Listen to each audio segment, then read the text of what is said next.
A lot of people do not realize that I'm in an abusive relationship. That is one. Another thing, when you talk about gender-based violence, the picture that comes on everyone's mind is of a lady being abused.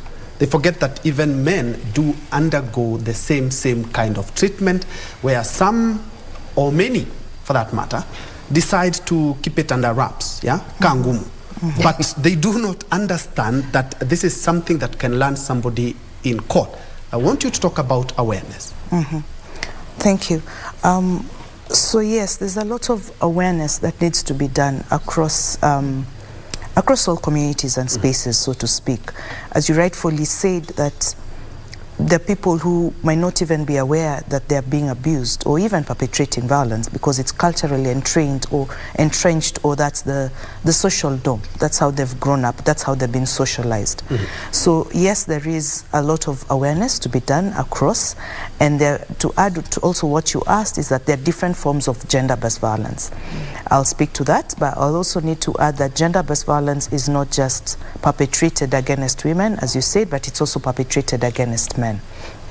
And just that a lot of people think about the women because 90% of where I work, 90% of the survivors of gender-based violence survivors are females, and 90% again of the alleged perpetrators are male. But that's not that's a lot, because in a year, for example, at GBV would support about 4,000 survivors of gender-based violence. Every year? Every year. Just one center? Just one center, Gender Violence Recovery Center. So if you say 10% of that are male, that means about 400 men and boys, yeah?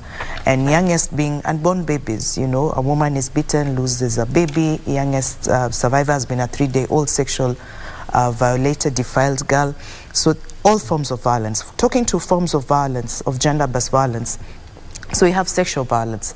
For many years, GBV has been there over 20 decades. For many years, it used to be about 90% of the cases would receive. It's now 76% of the cases would receive. And then we have domestic violence, intimate partner violence, we have psychological, emotional, we have economic violence, we have child marriage, as you said, for example, earlier, we have female genital mutilation. So all these are forms of gender-based violence. Now, they can, I would rightfully say that they can also happen to either gender. So we've had men who've been who've undergone forced male circumcision, for example, around 2007, around the election violence.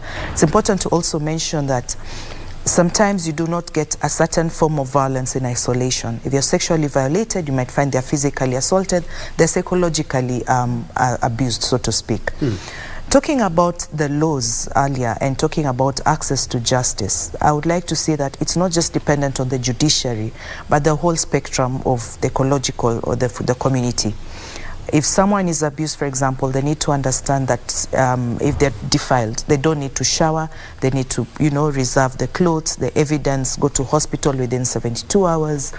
At the hospital, you have the different clinicians who need to know how to take the history, to document, with the right national tools like the post-rep care forms and all that.